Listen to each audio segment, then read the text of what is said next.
ಗೃಹ ಸಚಿವ ಪರಮೇಶ್ವರ್ ವಿರುದ್ಧ ಬೆಟ್ಟಿಂಗ್ ಆರೋಪ ಕೇಸ್.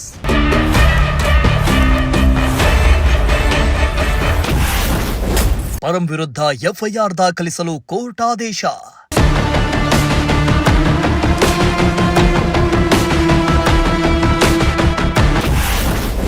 ಪರಮೇಶ್ವರ್ ವಿರುದ್ಧದ ಪ್ರಕರಣಕ್ಕೆ ಹೈಕೋರ್ಟ್ ತಡೆಯಾಜ್ಞೆ. ತುಮಕೂರು ನಗರದಲ್ಲಿ ಕಬಡ್ಡಿ ಪಂದ್ಯಾವಳಿ ವೇಳೆ 500 ರೂಪಾಯಿ ಬೆಟ್ಟಿಂಗ್ ಕಟ್ಟಿದ್ದಾಗಿ ಗೃಹ ಸಚಿವರೇ ಬಹಿರಂಗವಾಗಿ ಹೇಳಿಕೆ ನೀಡಿದ್ದರ ಬೆನ್ನಲ್ಲೇ ಗೃಹ ಸಚಿವರ ವಿರುದ್ಧ ಎಫ್ಐಆರ್ ದಾಖಲು ಮಾಡಲು ಜನಪ್ರತಿನಿಧಿಗಳ ಕೋರ್ಟ್ ಆದೇಶ ನೀಡಿತ್ತು.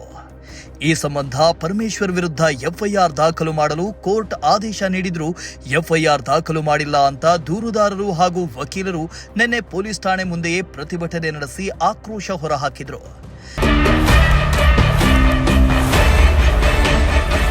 ಇತ್ತ ಜನಪ್ರತಿನಿಧಿಗಳ ವಿಶೇಷ ಕೋರ್ಟ್ ಎಫ್ಐಆರ್ ದಾಖಲು ಮಾಡಲು ಆದೇಶ ನೀಡಿದ ಬೆನ್ನಲ್ಲೇ ಇಂದು ಗೃಹ ಸಚಿವ ಪರಮೇಶ್ವರ್ ಅವರು 42ನೇ ಎಸಿಜೆಎಂ ಕೋರ್ಟ್ ಆದೇಶ ಪ್ರಶ್ನಿಸಿ ಪ್ರಕರಣ ರದ್ದು ಕೋರಿ ಹೈಕೋರ್ಟ್ಗೆ ಅರ್ಜಿ ಸಲ್ಲಿಸಿದರು.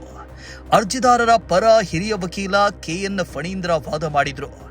ವಾದ ಪ್ರತಿವಾದ ಆಲಿಸಿದ ಹೈಕೋರ್ಟ್ ಪ್ರಕರಣದ ತನಿಖೆಗೆ ತಡೆಯಾಜ್ಞೆ ನೀಡಿ ಆದೇಶ ಹೊರಡಿಸಿದೆ. ನ್ಯಾಯಮೂರ್ತಿ ಸುನಿಲ್ ದತ್ ಯಾದವ್ ಅವರಿದ್ದ ಹೈಕೋರ್ಟ್ ಪೀಠದಲ್ಲಿ ವಿಚಾರಣೆ ನಡೆದಿದ್ದು, ತಮಾಷೆಗಾಗಿ ಮಾತನಾಡಿದ್ರೂ ಕೇಸ್ ಹಾಕಬಹುದೇ? ಅವರು ಉದ್ದೇಶಪೂರ್ವಕವಾಗಿ ಇಂತಹ ಹೇಳಿಕೆ ನೀಡಿದಂತೆ ಕಾಣಿಸ್ತಿಲ್ಲ. ತನಿಖೆಗೆ ಆದೇಶಿಸುವ ಮುನ್ನ ಪೊಲೀಸರಿಂದ ವಿವರಣೆ ಪಡೆಯಬೇಕಾಗಿತ್ತು ಅಂತ ನ್ಯಾಯಮೂರ್ತಿ ಸುನಿಲ್ ದತ್ ಯಾದವ್ ಅವರಿದ್ದ ಹೈಕೋರ್ಟ್ ಪೀಠ ಅಭಿಪ್ರಾಯಪಟ್ಟಿದೆ. ಅಲ್ಲದೆ ಗೃಹ ಸಚಿವರ ಮೇಲಿನ ಪ್ರಕರಣಕ್ಕೆ ಹೈಕೋರ್ಟ್ ತಡೆಯಾಜ್ಞೆ ನೀಡಿದ್ದು ವಿಚಾರಣೆಯನ್ನ ಕೋರ್ಟ್ ಮುಂದೂಡಿಕೆ ಮಾಡಿದೆ.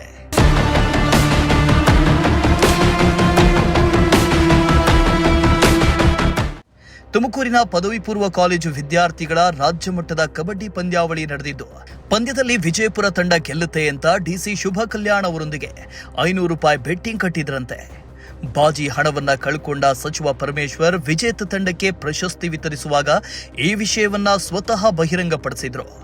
ಈ ಬಗ್ಗೆ HR ನಾಗಭೂಷಣ್ ಅನ್ನೋರು ಖಾಸಗಿ ದೂರು ಸಲ್ಲಿಸಿದ್ದು ತೀವ್ರ ಚರ್ಚೆಗೆ ಕಾರಣವಾಗಿತ್ತು. ಇದೀಗ ಈ ಪ್ರಕರಣಕ್ಕೆ ಹೈಕೋರ್ಟ್ ತಡೆಯಾಜ್ಞೆ ನೀಡಿದೆ. ಈ ವಿಚಾರ ಮುಂದಿನ ದಿನಗಳಲ್ಲಿ ಯಾವ ಸ್ವರೂಪ ಪಡೆದುಕೊಳ್ಳಲಿದೆ ಅನ್ನೋದನ್ನ ಕಾದು ನೋಡಬೇಕಿದೆ.